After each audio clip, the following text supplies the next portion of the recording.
Vamos abrir nossas Bíblias para o Evangelho de Mateus, capítulo 2. O título da mensagem hoje à noite é Reações da Humanidade ao nascimento de Jesus. Mateus capítulo 2, versículo 1 até 18. E tendo nascido Jesus em Belém da Judéia, no tempo do rei Herodes, eis que uns magos vieram do Oriente a Jerusalém, dizendo: Onde está aquele que é o recém-nascido rei dos judeus? Porque vimos a sua estrela no Oriente e viemos adorá-lo.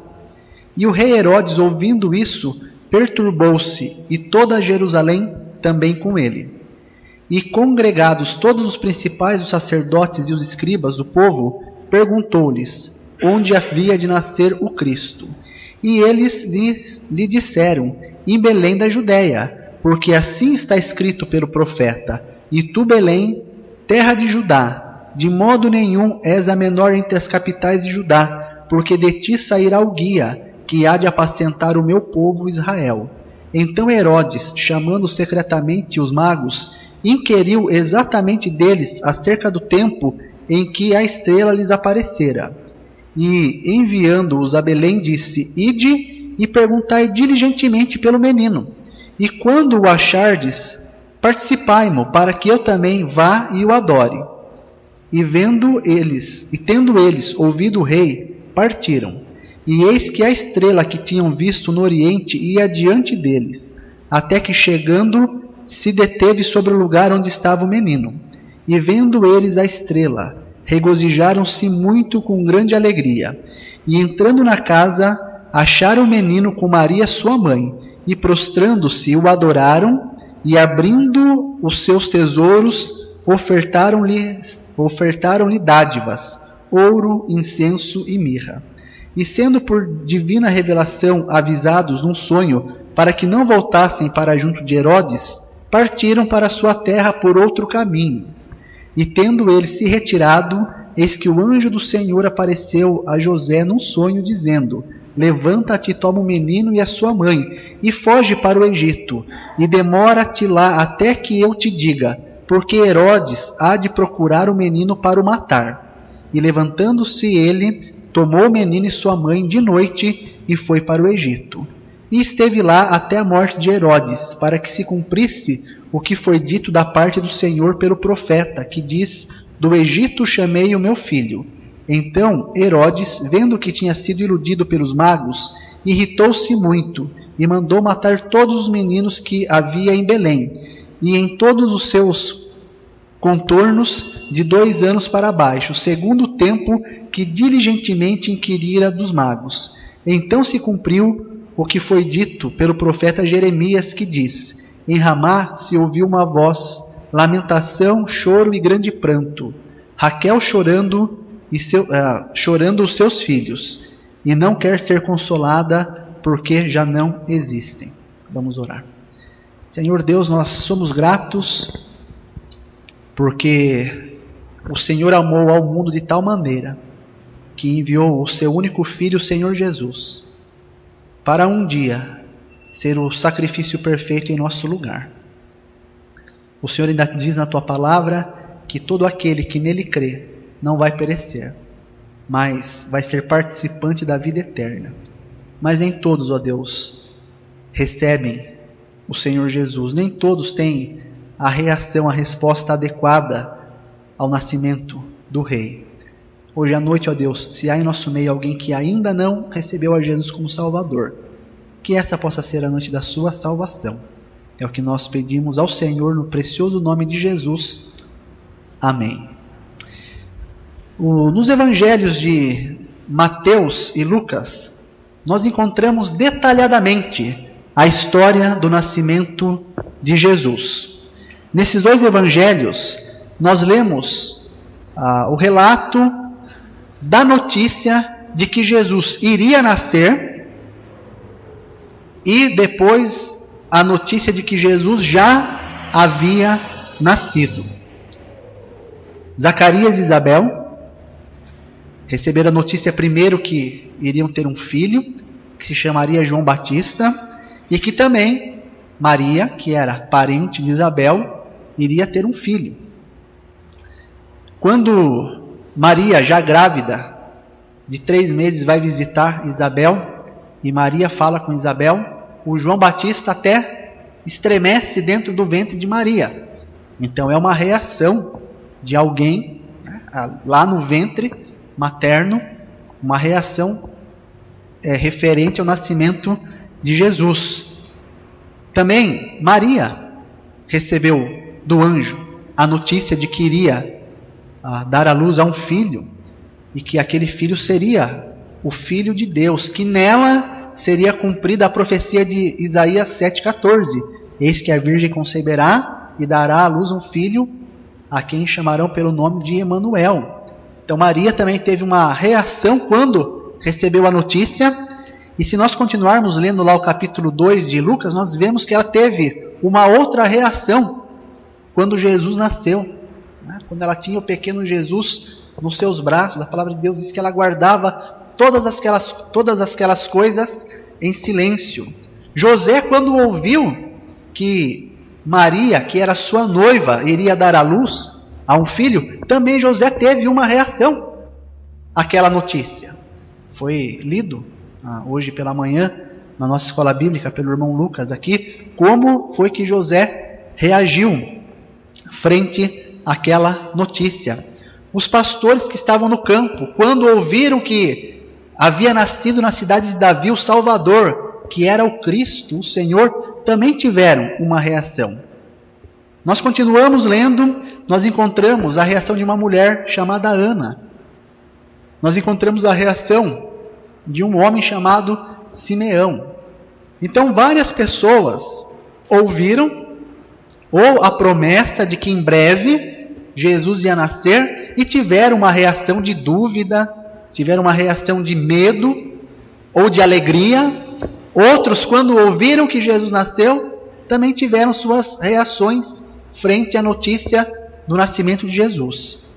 Mas hoje à noite eu queria olhar aqui no texto de Mateus e ver a reação de 3 grupos distintos de pessoas que são mencionados aqui e como eles reagiram quando eles ouviram que Jesus havia nascido. Aqui Jesus já havia nascido, né? É dito que, versículo 1, tendo Jesus já nascido em Belém. Então aqui é a notícia de que Jesus já havia nascido. Então qual é a reação da humanidade? Como as pessoas podem reagir frente à notícia de que Jesus nasceu? Então a primeira reação pode ser uma reação de conhecimento e indiferença. Eu não vou dar na sequência em que se apresenta aqui, eu vou mudar um pouquinho, né? Primeiro nós temos uma descrição dos magos, depois Herodes, mas eu vou mudar um pouquinho. A primeira reação é uma reação de conhecimento e indiferença, versículo 3 até o versículo 6. E o rei Herodes, ouvindo isto, perturbou-se, e toda a Judéia também perturbou-se com ele. E mandando chamar os principais dos sacerdotes e dos escribas do povo, perguntou-lhes: onde há de nascer o Cristo? E eles lhes disseram: em Belém da Judéia, porque assim está escrito pelo profeta: e tu, Belém, terra de Judá, de modo nenhum és a menor entre as capitais de Judá, porque de ti sairá o guia, que há de apacentar o meu povo Israel. Primeira reação que uma pessoa pode ter é uma reação de conhecimento e indiferença. Essa reação de conhecimento e indiferença, ela é representada pelos sacerdotes e pelos escribas. Quando o rei Herodes tomou conhecimento de que um possível rei havia nascido, diz que ele ficou alarmado, que ele ficou perturbado com aquilo. Então ele mandou chamar os principais sacerdotes e escribas da sua época, versículo 14, convocou os principais, os sacerdotes e dos escribas. Os sacerdotes eram aqueles homens judeus que haviam nascido na tribo de Levi. O único ofício, o único trabalho deles era dentro do santuário, e eles eram, de uma certa forma, os intercessores entre Deus e os homens. E o trabalho deles era de apresentar a humanidade caída, através de um sacrifício estabelecido no Antigo Testamento, a Deus. A outra categoria que é mencionada aqui são dos escribas. Os escribas eram os doutores da lei. Eles se aplicavam ao estudo e à interpretação da lei e das profecias do Antigo Testamento. Então, quando é dito ao rei que havia nascido uma pessoa que era o rei dos judeus, eles pensaram, Herodes pensou, quem deve ser consultado? Se o rei é dos judeus, então vamos consultar os sacerdotes e também os escribas, porque não havia nenhuma autoridade com maior conhecimento sobre o possível nascimento daquele rei dos judeus. Então Herodes os manda chamar. E Herodes pergunta, onde há de nascer o Cristo? E quando Herodes pergunta para eles onde há de nascer o Cristo, eles prontamente respondem, em Belém da Judéia. E eles dizem mais, porque está escrito pelo profeta. Eu me lembro, muito tempo atrás, vários anos atrás,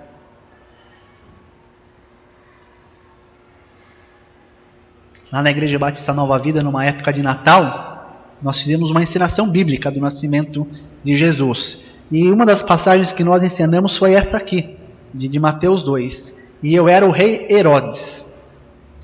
Eu acredito até que o pastor Sean tenha filmado isso, que em algum lugar lá na casa dele ele tenha essa peça filmada. Eu era o rei Herodes. E eu me lembro da encenação toda acontecendo, os magos chegando até a mim, caracterizado de rei Herodes, e falando do nascimento do rei. E eu me lembro eu ficando com medo, furioso. E eu me lembro que eu falei, então, chamem os escribas, E vieram os escribas. E não sei se o irmão Celcino lembra do Rubinho, filho do pastor Lu, que falava português, que era uma maravilha, Ele era o escriba e ele tinha a fala aqui, Foi trágica aquela parte. Então ele chegou e eu perguntei, onde há de nascer o Cristo? E era ele mais outros personagens. E eles fazem um mini concílio entre eles ali. Eles conversam, gesticulam como se estivessem conversando, fazem cara de dúvida, E voltam a falar, olha, rei, precisamos consultar os rolos. E eles saem só um pouquinho assim da plataforma, pegam os rolos, olham, fazem cara de admiração e voltam e respondem, em Belém da Judéia, como está escrito no profeta Miqueias, Não foi assim. Quando Herodes pergunta, chama os escribas, chama os sacerdotes, e Herodes pergunta, onde há de nascer o rei? Eles prontamente respondem, em Belém da Judéia. Sabe por quê?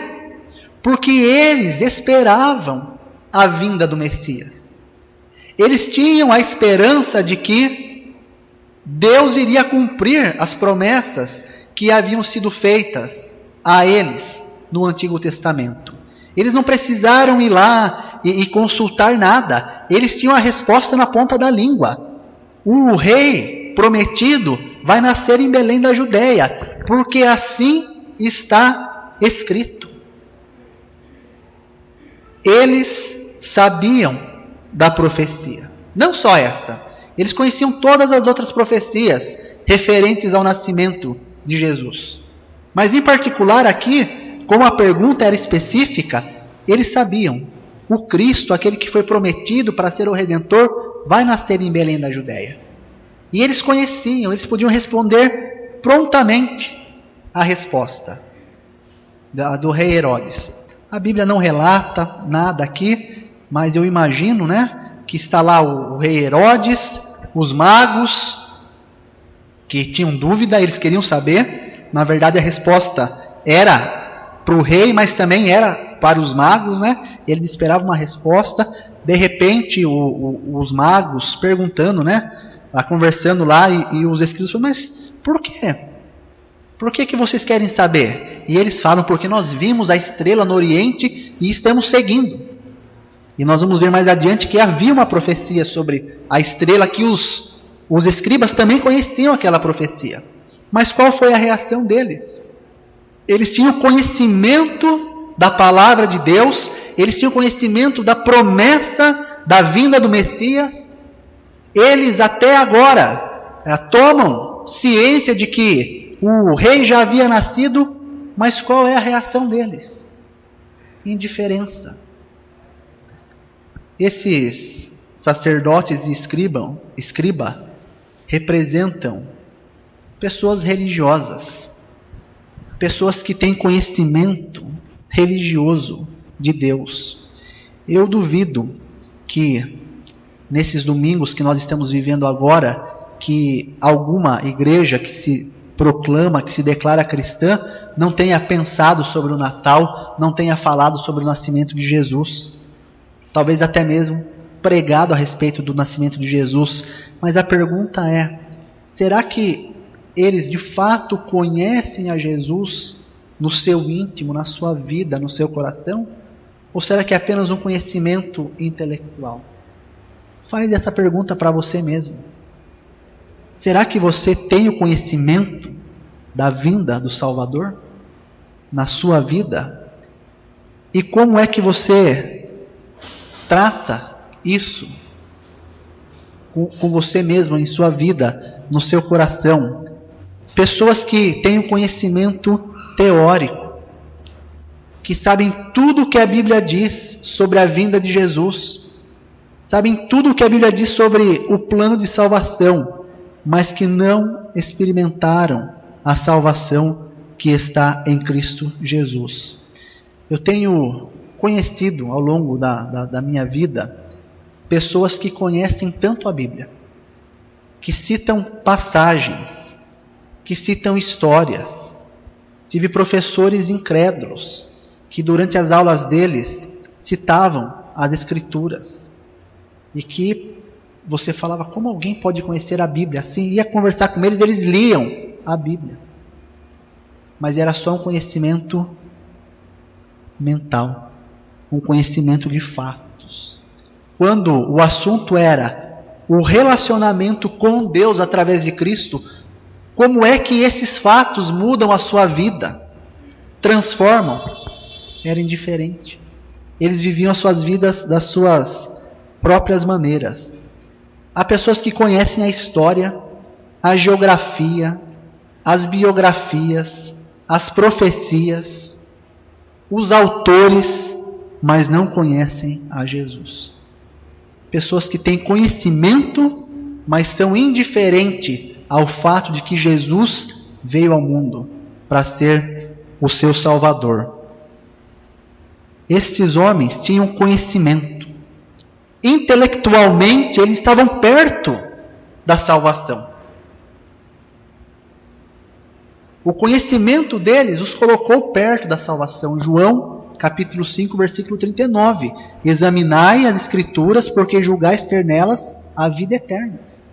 E elas mesmas testificam de mim, disse Jesus.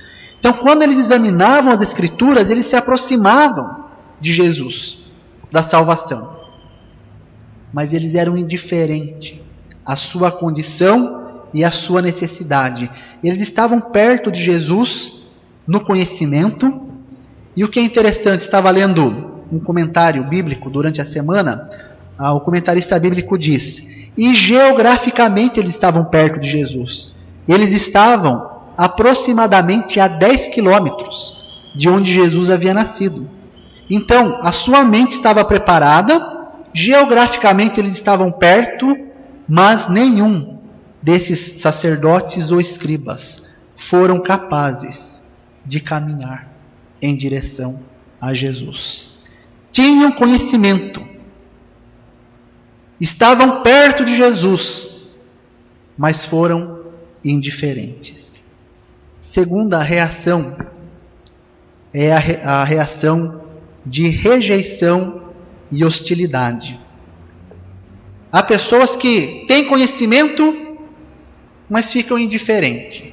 Há pessoas que rejeitam e hostilizam o Senhor Jesus Cristo. E essas pessoas estão representadas na figura do rei Herodes. Quando Herodes ouviu a notícia de que havia nascido um rei, versículo 3 fala: perturbou-se muito. E aí, no versículo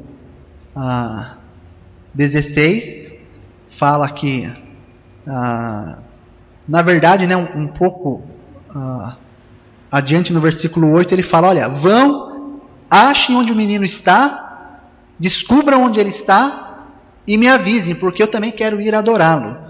Mas aí o versículo 16 fala que quando ele viu que os magos haviam ido embora, ficou muito irritado e mandou matar todos os meninos com menos de 2 anos. Herodes era um homem cruel, tirano, era muito egoísta. O povo não tinha simpatia por ele e temia o rei, porque para que ele chegasse ao posto de rei, ele havia matado muitas pessoas, havia feito muitas vítimas. E quando ele ouve que um novo rei havia nascido, e o povo sabe que ele soube disso, o povo teme que uma nova chacina vai acontecer naquela região. Mas na verdade, o alarme, a perturbação, o medo de Herodes não é porque um novo rei que poderia tomar o governo das suas províncias havia nascido. Até porque até essa pessoa crescer, se tornar adulta, levaria anos. O trono dele não estava imediatamente ameaçado. Até que aquele recém-nascido crescesse e pudesse reinar, iria levar muito tempo. Mas por que quando ele ouve a notícia ele teme? É porque o trono que Herodes não queria perder era o trono do seu coração. Em outras palavras, Herodes estava dizendo: eu sou o único a governar a minha vida. Um novo rei não faz parte dos meus planos. Quando falo de Cristo, quando eu evangelizo uma pessoa, eu deixo muito claro que a salvação não vem de obras. A salvação é fruto, é produto único, exclusivamente da graça de Deus. Porque pela graça sois salvos mediante a fé, e isso não vem de vós, é dom de Deus, não de obras, para que ninguém se glorie. Efésios 2, 8 e 9. Também Romanos capítulo 10, versículo 9 e 10. Se com a tua boca confessares a Jesus como Senhor, e em teu coração creres que Deus o ressuscitou dentre os mortos, será salvo. Porque com o coração se crê e com a boca se faz confissão para a salvação.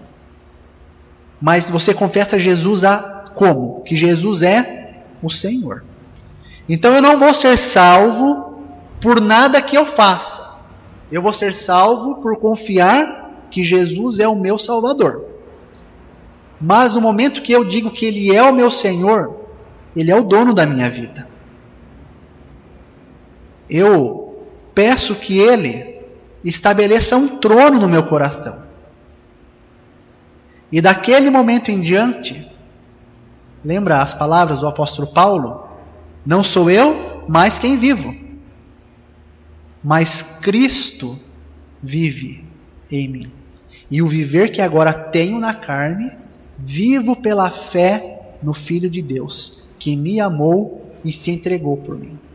Então eu não sou salvo por obras, mas quando eu sou salvo, Jesus torna-se o meu Senhor, o meu Rei. Ele estabelece um trono no meu coração. E como súdito, eu devo me sujeitar à autoridade de Jesus, que vem da palavra de Deus. Quantas pessoas rejeitam e hostilizam a Jesus, pois sabem que se o receberem como Senhor e Rei, terão que se sujeitar à palavra de Deus. Então, quando você anuncia o Evangelho, você fala, olha, Jesus é o Salvador, eles rejeitam e hostilizam, porque não querem render o trono do seu coração ao Senhor Jesus. Pessoas reagem dessa maneira. O que elas fazem então? Versículo 7. Manipulam pessoas.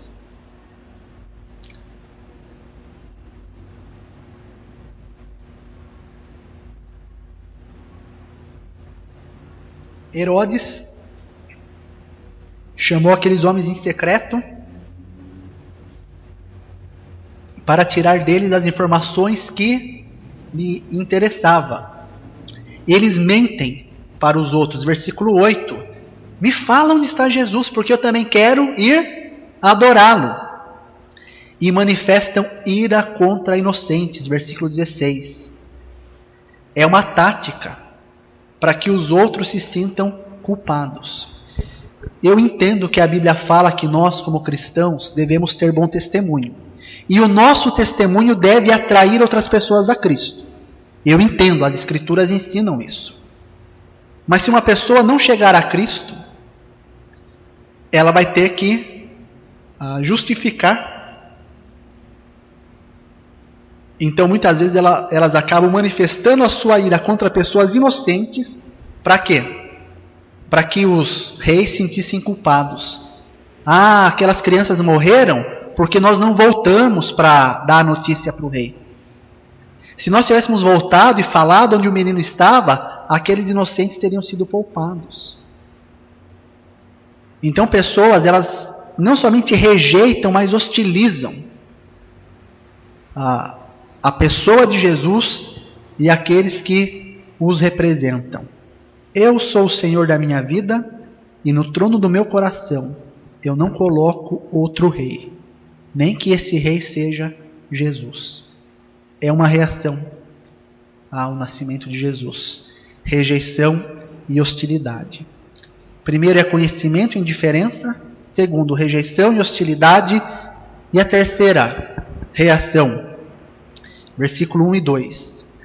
E tendo nascido Jesus em Belém da Judéia nos tempos do rei Herodes, eis que uns magos vieram do Oriente a Jerusalém, dizendo, onde está aquele que é nascido, o rei dos judeus? Porque vimos a sua estrela no Oriente e viemos adorá-lo. E aí do versículo 8 em diante, e enviando-os a Belém, disse, perguntai diligentemente pelo menino, e quando o achares, participai-mo para que também eu vá e o adore. E tendo eles ouvido o rei, partiram. E eis que a estrela que tinham visto no Oriente ia adiante deles, até que chegando se deteve sobre o lugar onde estava o menino. E vendo eles a estrela, regozijaram-se muito com alegria. E entrando na casa acharam o menino com Maria sua mãe, e prostrando-se, o adoraram e abriram seus tesouros, ofertando-lhe dádivas, ouro, incenso e mirra. E, sendo por divina revelação avisados num sonho, para que não voltassem para junto de Herodes, partiram para a sua terra, por outro caminho. A terceira reação é uma reação de busca e reverência. Esses homens buscaram a Jesus. O que é interessante a gente destacar nesse texto aqui. Esses homens, eles vieram do Oriente, literalmente da nascente do sol. Eles eram babilônicos. Eles viviam na Babilônia. Eles eram estudiosos de várias ciências, de vários conhecimentos e várias culturas. A palavra grega que é traduzida por mago nesse texto, ela não traz o sentido místico que nós temos hoje. Hoje, quando nós falamos de um mago, há um sentido místico, né? Alguém com poderes sobrenaturais, com conhecimentos ocultos. Não é o contexto daqui. Só para dar 2 exemplos, essa palavra ela foi usada quando o Antigo Testamento foi traduzido do hebraico para o grego, numa versão chamada Septuaginta. Essa palavra ela foi usada várias vezes no livro de Daniel. E no capítulo 1 de Daniel, versículo 20, a mesma palavra é traduzida para mago, e no capítulo 2, versículo 12, ela é traduzida por sábio. Então, o sentido da palavra não é que esses homens eram mágicos, mas é que eles eram homens de sabedoria, homens de conhecimento, que era o resultado da sua dedicação aos estudos. Como esses homens sabiam a respeito do recém-nascido rei dos judeus? O versículo 2 nos dá a resposta. Vimos a sua estrela. Mas como eles sabiam o que representava essa estrela? 600 anos antes de Jesus nascer, o povo judeu, por desobediência, foi levado ao cativeiro babilônico. Eles foram levados e viveram 70 anos na Babilônia. Na época em que eles viveram na Babilônia, pelo menos 4 pessoas tiveram um excelente testemunho. Daniel e seus 3 amigos, Sadraque, Mesaque e Abednego. E por causa do testemunho desses 3 jovens, o rei Nabucodonosor reconheceu no capítulo 2, versículo 46 e 47, e no capítulo 3, versículo 28 e 29, que o Deus de Israel, representado por Daniel, Sadraque, Mesaque e Abednego, era o Deus verdadeiro. E sabe o que mais que Nabucodonosor fez? Ele fez um decreto, que daquele ponto em diante, o Deus de Israel deveria ser o único Deus cultuado pelo povo babilônico. Nós sabemos pela história que o povo não cumpriu à risca esse decreto, que eles continuaram com as suas crenças depois. E a mesma coisa aconteceu quando o rei Dario, o persa, ele toma o governo da Babilônia. Com o episódio da Cova dos Leões, o mesmo aconteceu. Ele declara que o Deus de Daniel era o único Deus verdadeiro que deveria ser adorado. Então a pergunta é: como é que esses homens sabiam disso? É interessante como o mundo incrédulo pensa. Os grandes filósofos dizem o seguinte: o judaísmo sofreu forte influência das religiões babilônicas. É o que os incrédulos dizem. É que os filósofos dizem que o judaísmo recebeu influência das religiões babilônicas. Mas quando nós pegamos a palavra de Deus, que é a fonte da verdade, nós encontramos justamente o contrário. A história nos mostra que o tempo em que os judeus passaram na Babilônia, 70 anos, 4 jovens com Daniel, tiveram um bom testemunho no meio do povo e influenciaram o conhecimento babilônico. Não é o contrário. Não é o conhecimento babilônico que influenciou o judaísmo, mas o conhecimento judaico de Jeová, o Deus verdadeiro, revelado no Antigo Testamento, é que foi conhecido pelos babilônicos. E no capítulo 3 de Daniel, você tem uma história interessante, a história de uma estátua. Lembra disso? Por que é que o rei construiu aquela estátua? Porque no capítulo 2 ele sonhou com aquela estátua. Era uma estátua grande, tinha cabeça de ouro, uma parte do peito de prata, depois uma parte de latão, lembram disso? Até que finalmente chega nos pés, era o quê? De barro. E ele ficou perturbado. O que significa isso? Daniel ora, busca a direção de Deus e Deus fala. E no sonho lá de Nabucodonosor, uma pedra sai da montanha, quebra os pés daquela estátua e derruba. E Daniel vai e fala: olha, rei, essa estátua representa o ouro, o seu reinado, o seu império, que é glorioso. Mas depois de você vem um reino que não é tão glorioso. Está ali, representado por um metal menos precioso. É a prata, que era o próximo império, o reinado da Média e da Pérsia. Mas depois vem um outro reinado ali que é Latão, que não é tão forte. O reinado, o Império Grego. E por fim, aquele reinado lá de barro lá, é um império que vai ser grande, mas vai ser fraco. O Império Romano. Mas um dia, uma rocha, sabe quem é a rocha? O Novo Testamento ensina? É Jesus. Um dia, uma rocha vai quebrar esse império. E aquela rocha que vai derrubar esse império vai reinar para sempre. Então eles sabiam da vinda do rei. Eles sabiam de um que viria e iria estabelecer um reino eterno. E eles começam a esperar esse reino eterno. Mas isso foi 600 anos antes de Cristo. Mas alguns alimentavam ali na Babilônia o conhecimento daquele fato. E eles vão estudando esse fato. Também, pelo tempo que eles haviam passado com os judeus, eles sabiam que em Números capítulo 24, versículo 17, havia uma profecia. Uma estrela procederá de Jacó.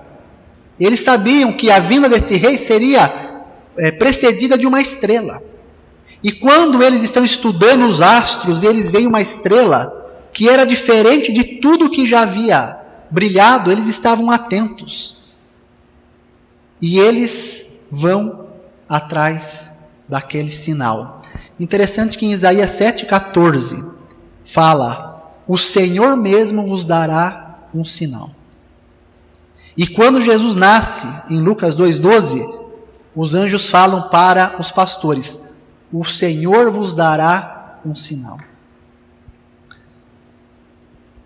A estrela foi o sinal para os magos do Oriente, para que eles buscassem a Jesus. A pregação do Evangelho é o sinal de Deus para que você encontre a Jesus.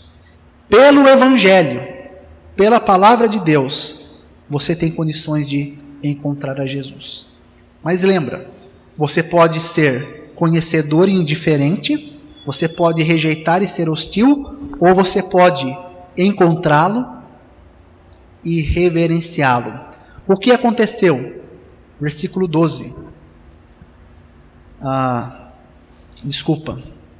Versículo 11. E entrando na casa, acharam o menino.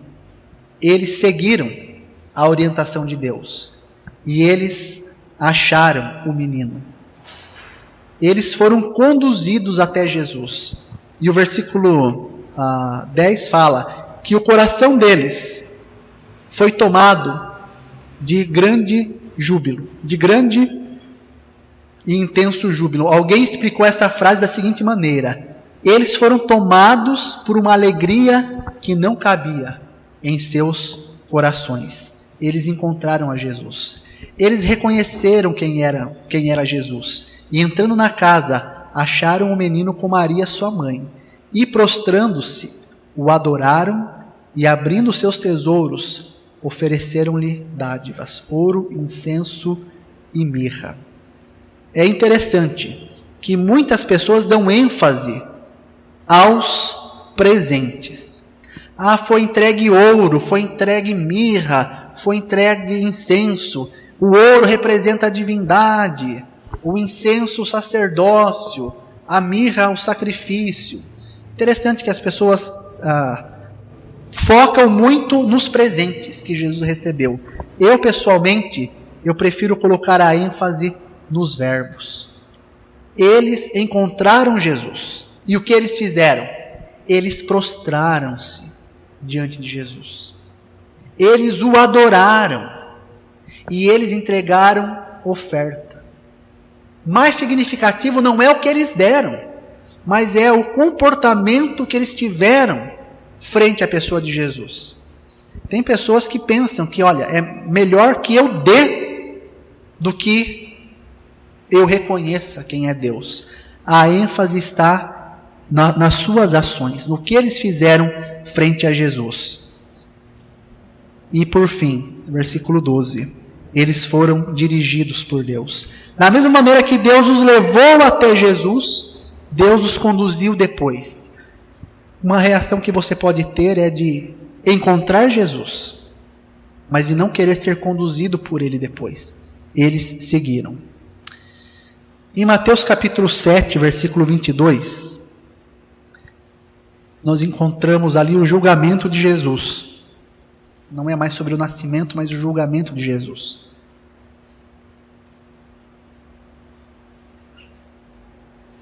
Jesus está diante de Pilatos. Pilatos, ele não quer se comprometer com aquela situação. Ele olha para Jesus e fala: esse homem não cometeu crime nenhum para que ele seja morto. Então, ele dá uma opção para o povo, imaginando que o povo fosse escolher a sua alternativa, e o povo escolhe outra coisa.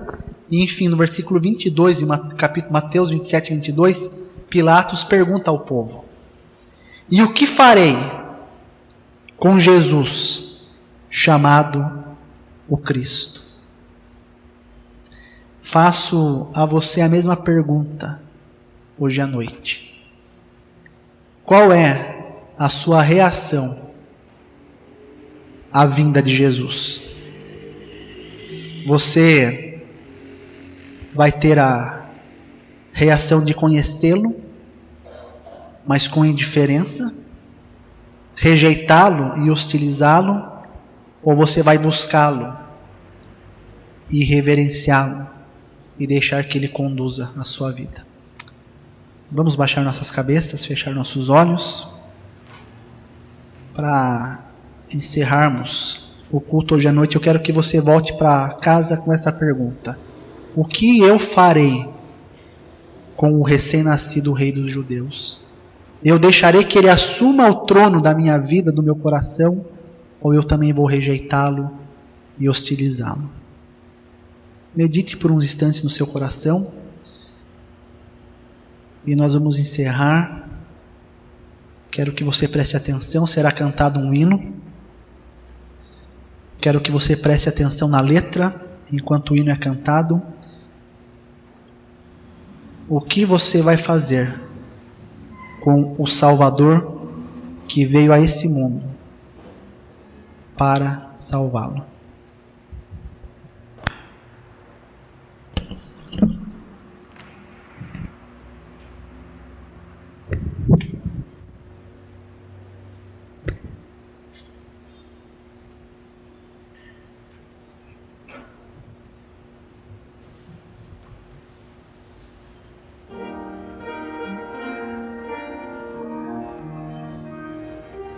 O que farás com Cristo, quem o perdão te deu?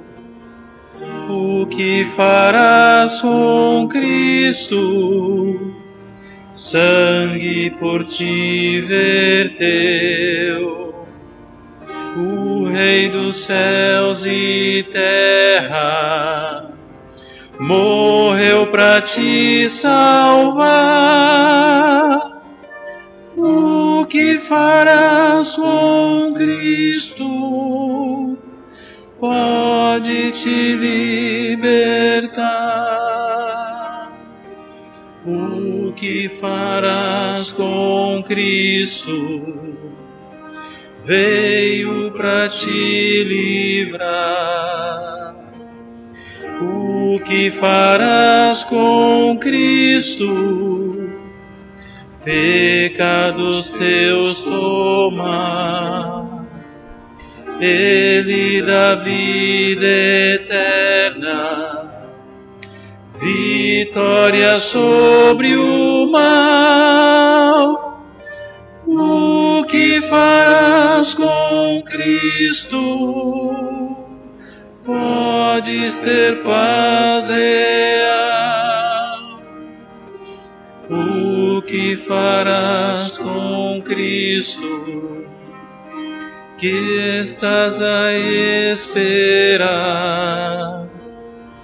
O que farás com Cristo? Responde ao seu chamar. Segue-o com fé ao monte, onde a cruz está. O que farás com Cristo? Clama por Ele já.